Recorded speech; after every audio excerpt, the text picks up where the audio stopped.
What is poppin', y'all? It's your boy Cobb, aka dobleflamingo, aka the GOAT, and welcome back to Week 7 of the Kanto Division of the Pussy Draft League. Now, last week, in Week 6, we were going up against Fritz, the coach of the Boston Beak Blasters, and hoo boy, that battle went a little bit different than I expected it to. I got kind of rocked by Special Mega Kangaskhan, Skill Swap Deoxys Defense, and a bunch of silly, goofy sets that I didn't really prep for. I figured that Mega Kangaskhan would be decent, but I didn't expect it to be able to roll through every single mon on my team. I managed to keep it close to a nice 2-0, but unfortunately that is still a loss. That put us at 4-2, which is still number 1 in the league because our differential is so high. But there are 3 other people that are 4-2 right now, so it's a bit competitive, and I'm trying to keep my first seed. In Week 7 here, we are going up against Venikki, the coach of the Austin Aipoms. Now, the Austin Aipoms are a pretty decent, pretty solid, pretty decently strong team. They got threats like Raging Bolt, they got Annihilape, they got Mega Venusaur, they got Milotic, they got Zygarde 50%, and then Terra Captains like Galarian Corsola and Masquerain. The biggest thing that I've noticed that's kind of a weakness for this team is they lack something that is like fast and threatening. Like their fastest mon is Cinderace, and Cinderace is like pretty good, but it's not like insanely threatening. Pyro strong, but it's not like insanely strong. But I digress.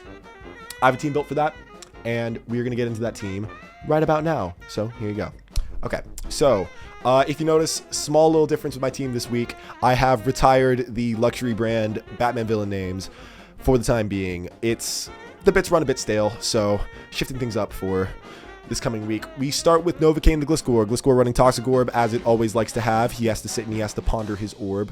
And I've got Taunt, Roost, Toxic, and Earthquake. This EV spread is a little bit funky. The speed investment is for something. I really should look it up at this point. But the health is so that I get maximum poison healing. The physical defense is so I always live 2 Pyro Balls from Cinderace. And the special defense is so I don't get chunked by Ice Beams from uninvested stuff like Cresselia or even like Galarian Corsola. Taunt is able to shut down any sort of defensive mon on the team like Corsola or Cresselia or a Zygarde trying to set up or a Latios trying to set up. And Toxic is the primary means of dealing damage to all of those things. I'm going to skip ahead a little bit to Galarian Slowking running Toxic Spikes. I need Toxic on Gliscor because he has a couple different mons that can levitate, and Toxic Spikes won't hit those. So, Gliscor is useful for that. Earthquake is my main damaging attack, so I can hit stuff like Cinderace a little more immediately, and so I don't get completely walled out by substitutes. Anyways, next mon is Ceruledge. Ceruledge, crack rock the Ceruledge running sub Bulk Up. Bulk Up is useful so that I can start 1v1ing Zygarde if I get set up sufficiently. Poltergeist is my main attacking move. You can see that there are a bunch of mons on my team that usually like running knockoff. I'm not running knockoff on any of them this week because I need my Poltergeist to hit for maximum damage. I don't want to be forced to run something like Shadow Claw or Shadow Sneak. But yeah, Bitter Blade is there for healing. I'm really just going to be clicking Poltergeist most of the time until I run out of PP.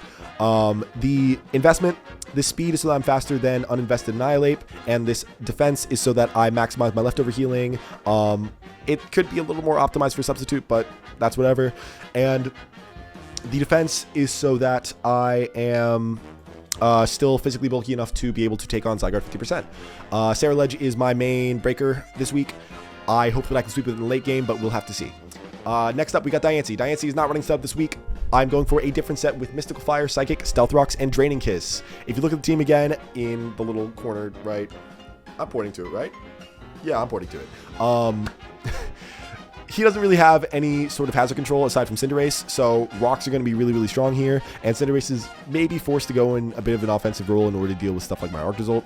So Diancie setting up rocks is going to be really, really useful. Originally, I wanted spikes on this, but I figured Roost would be more worthwhile. Mystical Fire is there to catch switches into stuff like Mega Venusaur so that it can't damage me too hard with Sludge Bomb or Giga Drain, and Psychic is there so I can actually hit it for decent damage.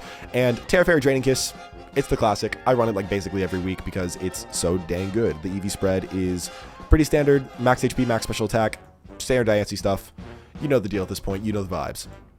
Next up, we got Pyramids, my Mega Scizor. Mega Scizor is running U-Turn, Bullet Punch, Dual Wing Beat, and Swords Dance. Swords Dance is so I can set up and potentially sweep in the end game, as Scizor is apt to do. My speed investment is so I'm going to be faster than something. I'm faster than Raging Bolt, I believe, and I'm also faster than Cresselia, and most of the other defensive stuff that they could possibly bring.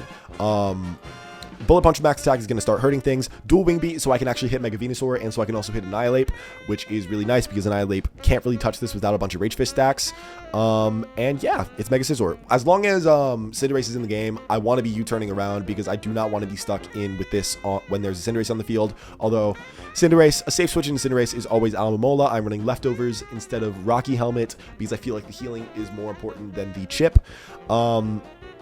I got Wish, Flip Turn, Toxic, and Ice Beam. Ice Beam so I'm not completely walled by Zygarde, setting up a sub. My physical defense is so I'm able to contest with the Zygarde for the most part, and the special defense is so that I'm not a sitting duck for stuff like Raging Bolt, Draco Meteor, and Dragon Pulse. Outside of that, Toxic is good for spreading status, obviously, if the Toxic spikes end up not going up, or in case I'm in the face of something like a Cresselia or a Latias. And Flip Turn is good for momentum. Last up, we got Forest Gump, the Galarian Slowking. Running Shuca Berry, so I'm able to contest with Zygarde. My special attack investment is so I'm able to do a good chunk with Ice Beam to Zygarde 50%. Chilly Reception is there for pivoting. As per usual, Toxic Spikes, as I mentioned, are useful because the hazard control is weak and because it forces Mega Venusaur to be getting in a bunch because that's the only grounded poison, but Mega Venusaur does not want to be eating a Future Sight. So yeah, that's my team. The general game plan is just pivot around with these three until I get to a point where one of these two can do decent enough damage in the late game. So yeah, that's my team. My battle is going to be tomorrow for me in a couple of seconds for you. So look out for that. Bye-bye. Okay, y'all. I don't like my live commentary over that game. The game went kind of long, spoilers. It went to 96 turns by the end of it, so I'm going to give you guys a little bit of an abridged post-commentary version, because last time that I made a video that was 45 minutes of one battle, no one was interested in watching. It was just kind of bad. And my commentary was kind of shit too. So let's get into this battle. So I look at this team. I don't see Cinderace, which makes me really, really upset that I brought Scizor over Arctozolt, but that's fine. It's whatever. It's honestly whatever at the end of the day. I see Annihilape, and I'm like, okay, it's probably going to be Choice Scarf, Final Gambit, whatever cheese. And I look at this team, and I see, if I brought the Setup Sweep Diancie set, then it definitely would have cleaned. If I brought really anything, then it definitely would have cleaned if I had a good, reliable breaker. But that's beside the point. Let's get into turn one. I look at this team, and I'm like, okay, Masquerade's a likely lead. Raging Bolt probably isn't going to be a lead. Ape is a likely lead. Venusaur is a possible lead. I think my best lead is going to be Scizor, and I end up leading Scizor. So I lead Scizor, they end up leading Mega Venusaur. So first turn, I'm like, okay, Mega Venusaur's out. I can pretty cleanly click Dual Wing Beat into this, get a good amount of chip. And I do exactly that. I click Dual Wing Beat after Mega Evolving. Boop, boop. Deal a nice little 60%. And they hit me with an Earth Power, does functionally nothing. But that's kind of decent chip into the later in the game. So now knowing that they can go into anything, I click U-turn, get some nice little chip off on that Raging Bolt, which is nice. And I go into my Diancie because I don't want to take a Draco with anything. They go for Discharge, they miss their Paralysis, and I get up my rocks. And I run the calc real quick on if Thunderbolt can kill me. It would have to be a max roll or a crit in order to kill me. So I'm pretty free here to click Terra Fairy Draining Kiss onto anything that comes in. If the Venusaur comes in, it's taking rocks, it's taking decent Draining Kiss damage. I can just do that and I'm totally fine. So I do that, I Draining Kiss, boom, boom, nice damage, good damage.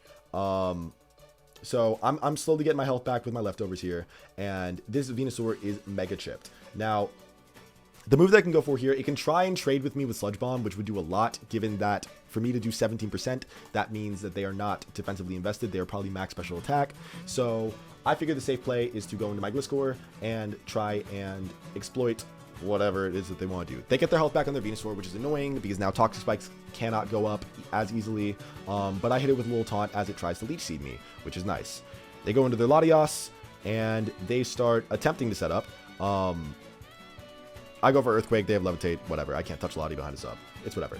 I hit them with a nice little taunt as they sub in my face. The taunt is going to stop them from setting up, though, so that Latias is under control. If the Lottie is at +0, then my Diancie is always a fine switch-in, so I just go straight into my Diancie. They hit me with a Mystical Fire, but my stats can't be lowered. Thank you, Clear Body. Very, very nice. And I can just hit this. It's totally fine. Psyshock is doing basically 0. I'm really, really tanky. Again, if I was Calm Mind here, I totally could have cleaned and swept, but that is what it is. It's beside the point. And this goes on for a few turns. Actually, they go into Crest first. I hit them with Mystical Fire, and drop the special attack, so I'm pretty safe at this point to just go into my Gliscor. If they want to hit me with an Ice Beam, they can do that. If they want to hit me with anything, they can really do that. Everything is fine. I go into my Slowking in order to try and get up my T-Spike. Arguably not the best play because Venusaur can absorb the spikes, but that's fine. They start Calm Minding. That's kind of annoying, but shouldn't be too much of a problem. I Chilly Reception on this turn as they go out into Lati.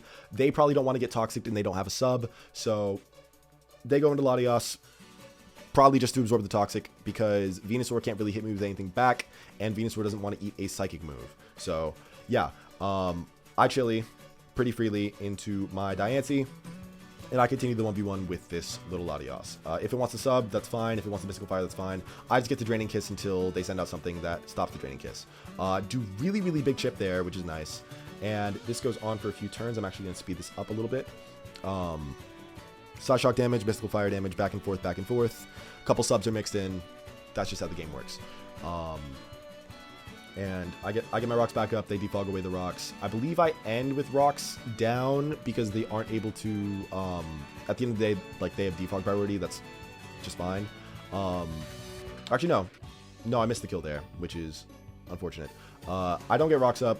I eventually just sort of trade with this. And yeah. The Latios goes down. That is no longer a threat. That's very chill. They go into their Masquerain, and I look at the Terra types on this thing. I see that I can Terra into a Water type, and that's pretty good into most of my team. Water plus Flying kind of hits everything. So I go for a safe little Mystical Fire to cover anything that they can potentially do. I want to break a Sash if they have it.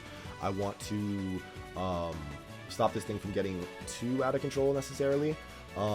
So I go for a Mystical Fire, drop the special attack. If they didn't Terra, then it's going to do a bunch of damage. They hit me with a Stun Spore, and this paralysis is really annoying because I've lost games to full pairs before. You can look back on week 1 for that. It's really not fun. Hit them with Mystical Fire, drop the special attack further as they Stun Spore me. Now this isn't a threat. I can just go into this and Toxic it, and that is totally fine. Air Slash thankfully doesn't flinch me, and I got my Toxic off, so they're going to slowly start getting chipped by this. This goes on for a little while. I just swap around my guys a little bit. They hit me with another Stun Spore. Okay, that's fine. That's annoying, but it's fine. And we just start hitting each other back and forth. And that's nice. So eventually this gets worn down from the Toxic. I get up Rocks, I believe, on this thing's Death to Toxic and Future Sight. But they get off some really crucial chip with Air Slash. This Air Slash chip is really bad because now if an Annihilape gets out of control in the end game, then my Diancie can't necessarily counter it with a Draining Kiss. So that's really annoying for me. I should have prioritized healing this over the course of the game, but spoilers, I do not. My Aloe does not ever heal this at any point in the game coming up. So they go into Venusaur, makes sense. Probably hit me with a Sludge Bomb. They go for Leech Seed instead, covering my Gliscor switch. That's very good play. I Taunt, because Taunt can really cover everything. And I believe this hasn't revealed Ice Beam, but I know they can have it. I know that I live in Ice Beam. Ice Beam does 59 to 70 if it's no investment Cresselia. So I just can pretty easily throw off a Toxic here, get some chip on this Crest, wear it down so it can't really do anything to me. It can't set up a Calm Mind, it can't do anything like that. So they Ice Beam me, do 68. That's about a max roll. I'm fine with that damage though. I can get healing back on my Gliscor later in the game, or just here with a Roost. Roost will also half that Ice Beam damage, so I'm only taking 35. That is a max roll, but I'm still kind of chilling. So I figure if there's a point to switch, they're going to switch here. I don't want them Calm Minding. That would be annoying. So I want to send in something that can sort of threaten this out. So I switch into my Scizor as they double into their Annihilape. I switch out on Annihilape, which is arguably not the play. If this is Final Gambit, then I guaranteed win the game, but I was trying to save differential. I should have just Wing Beated with the Scizor and gotten my damage, because that way the Annihilape never could have gotten anything really going. But I go into my Aloe to cover a potential Final Gambit, and they just bulk up in my face. This is very bad for me. This is extremely bad for me. And I get a Toxic off, which won't matter if they have... the Toxic won't matter if they have Rest, but I'm forcing Rest by throwing off that Toxic. And by going into my Scizor here and getting all this chip from the Drain Punch, I make it so that I'm kind of in a screwed situation where... My Scizor has too much chip, and I'm definitely slower to check this Annihilape later in the game. So they're taking a little bit of Toxic chip. They burn their Rest here, which is a good decision. I go into Aloe, which kind of can't do anything. They Resto Chesto, totally fair, totally free. I throw off another Toxic, it misses, it doesn't matter. And I'm going to skip ahead a little bit on this Ape, because it's going to continue doing stuff like this. I'm wishing, but this turn, for some reason, they double into Venusaur. Now, that Annihilape was primed to win the game at this point. With bulk ups, it's insanely scary, and I don't really have a lot that can chip it. Nothing on my team is faster than it, and the only things that can hit it super effectively are Ceruledge, which has a Poltergeist that doesn't work anymore, and Scizor, which is slower and gets chipped, and Galarian Slowking, which will probably die to a Rage Fist, especially if they start boosting. And my Diancie, which dies to a Rage Fist as well. So I'm super Annihilape weak at this point in the game. I would need a bunch more healing with Wish in order to be safe from that, but that doesn't end up happening. Spoilers. So we keep going. They go out into the Raging Bolt on the Gliscor as I taunt. That's fine. This is an Earthquake range. I Earthquake and I just kill it. Totally fine by me. They go into the Cresselia. I taunt the Cresselia again. They just go for a nice little Ice Beam. That's fine. I want to stop this Crest from getting healing so that it can't ever really be an issue. They go into Ape again. I Roost. That's fine. I want to taunt this Ape so it can't set up on me. Because Ape setting up on me is how I can lose. And I catch the Crest. That's fine. I bring out Ceruledge here for the first time. I believe I just go for a Bulk Up, which is not the right play. I go for a Sub, which is the right play. And from this point in the game, if I continue bulking up, I outpace any potential Annihilape, and that's like fine by me. Annihilape has to eventually break my sub with some bullshit, and my Bitter Blade is going to be doing enough damage to be able to knock it out. I really, in the face of this, I should have gotten a few bulk ups, but it is what it is. It's fine. I bulk up here. They Earth Power. Makes sense. I get up one bulk up. That's fine. Do the Bitter Blade, kill the Venusaur. Totally good. Totally chill. Totally fine. They send out Ape, and I cannot Poltergeist his Ape anymore because it still has his Chesto Berry. Good play for them for burning the Chesto Berry before my Ceruledge came out. I probably should have found a way to get this in earlier, but that's fine. I go out into Gliscor because Gliscor always should be able to 1v1 this as long as I don't give him a bunch of Rage Fist stacks. I just throw off taunts, and this goes for a little while, a little bit of a alternating circus. I'm going to turn this to hyper fast because it's just a circus of Ice Beaming as I Roost. I'm taunting on all the switches, slowly chipping this down with toxic damage, and that continues to go for a little while. I can actually skip some turns until the Crest dies. Crest dies here, trying to go for Lunar Blessing, and it gets knocked out. So, yeah. Fair solid position for me.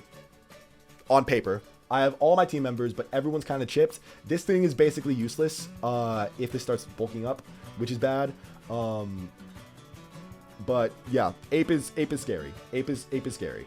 And from this point in the game, I'm just sort of 1v1ing it with my Gliscor, getting up healing here and there, forcing rests. I'm going to run out of PP faster than they will, though, which is kind of bad.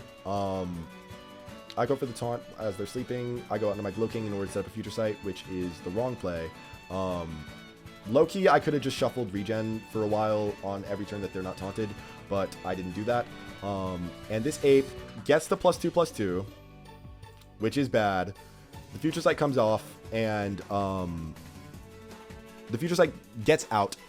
But they're still 50 base power, so they're not doing much with the Rage Fist, which is fine. That's totally fine. Rage Fist at doing 29 damage to me, I'm totally fine with that. My commentary is kind of scattershot, but totally fine. This Future Sight just needs to do a lot of damage, or it needs to kill. And I need to time the turn that it comes out with me doing a lot of potential damage with either Slowking or Diancie, or I guess toxic damage doing a lot. I kind of played it a little wrong because it takes the Future Sight damage here and starts draining. Oh wait, words are bad. So let's explain this a little more in a way that makes sense. So let's look at the PP. 9 Rage Fists left. I set off the Future Sight, which, knowing how these apes usually should be, I know they have a little bit of speed investment, so I know they're not max bulky, so the Future Sight isn't going to kill. It's just going to Rage Fist to 100 base power. And the way that I beat the Annihilape here is a war of attrition. I don't hit it, I just swap around my guys that are pretty bulky and pretty fat. I keep it taunted, so it can't do anything to me with bulk ups. And I force it to burn all of its PP on Drain Punch and all of its PP on Rage Fist. And I keep it resting so it can't heal. Throwing off this Future Sight was the first misplay in a long string of misplays. Because now the Rage Fist is going to double in power, and that is bad because now my Gliscor will be taking double damage, and I'm susceptible to crit. And this is no longer taking damage that can be healed by Regenerator. If I scroll back to here, they do 33 with the Rage Fist. That's totally manageable damage. That's completely fine. That's literally completely fine. I'm more than okay with that. But yeah. So they take the Future Sight attack. That's bad. And they're chipping down my Gliscor. It's annoying. I get healing with my Roost. This is good. They rest again. That's fine. I taunt them on the rest. Whatever. Okay. So you guys saw that. Not just me, right? Let's put this in normal speed. This is a sleep. I pass a wish. I pass a wish to my Gliscor. I should have passed a wish to, like, Diancie probably, but I was trying to save differential, but, you know, it's whatever. They wake up. They go for Rage Fist. Should be fine damage. I was taking not too much before, even after the Future Sight. Should be fine. Critical hit, 95%, Gliscor is dead. Taunt ends. I can no longer taunt this. I sack my Slowking to burn another Rage Fist. They're down to 5 Rage Fists. This is bad. This continues to be bad for a little while. They Drain Punch my Alamomola because Rage Fisting the Alamomola is a bad potential play. They bulk up in my face. Totally valid, totally fine. I wish. And they go for a Rage Fist into me again. I throw off another Toxic just so I can get the Wish Healing. And this is bad. This is very bad. The Toxic chip is adding up, so they are going to have to burn rests. But this is still very, very bad. I sack Diancie, which is what I have to do, because if they rest, then I can kill them with Draining Kisses. But they rest here. Okay. And from this position, I'm down to 3 versus 1, which is fine. My Cerulege is substitute. I'm slower, which is good. They have 3 Rage Fists left. I have a bunch of health. If I just continually substitute and let them burn their Rage Fist, their only attacking move left is Drain Punch, and I will eventually kill them with Bitter Blade. Or they'll just kill themselves with Struggle, which is totally fine. It's completely and totally fine. So what do? I bulk up. Good. It's good to bulk up. I sub. Good. And this turn 92, I bulk up again. Totally fine. They're still sleeping. Totally good. I get my leftovers healing. They attack me with Rage Fist, break my sub, and I attack them with Bitter Blade. Now they're faster. They have 150 base power Rage Fist, which is definitely going to kill me. And I'm not behind a sub anymore, which is bad. I needed to burn my substitutes in order to potentially 1v1 this. I guess it's a 50... If you think about it, really, it's a long-term 50-50 where they can continually bulk up, and I only have 16 subs. They have more bulk ups than I have subs. And if they guess right on me subbing every time, then I lose. But I should have mashed sub and forced them to break them with the Rage Fist. That was my mistake. So they just get to go for another Rage Fist here. I could have maybe saved my Cerulege and forced them to burn more Rage Fists, but yeah, because they only had 1 left. So I should have saved my Cerulege there, gone into Alamomola, sacked that, or gone to Scizor, sacked that, and then forced them to burn the last Rage Fist on my Cerulege. But yeah, Bullet Punch doesn't do enough damage, doesn't crit, doesn't anything. They Drain Punch, they get their healing back. I go into Alamomola and I lose to Annihilape. They make the 6-0 comeback, which unfortunately drops me to 4-3, 3rd seed because of my differential being high, and loses me the game. My commentary is kind of scattershot because I don't know how to fully commentate into losing a game to Annihilape, but Annihilape is broken. That should be the thumbnail, that should be the title. Yeah, Annihilape can win games even when everything seems won. So thank you guys for watching. Don't forget to like, comment, and subscribe. And next week, hopefully I won't lose to Annihilape, but who can really say? I can actually say, because I know my opponent doesn't have Annihilape next week. But I'll see you guys next Sunday. Bye-bye.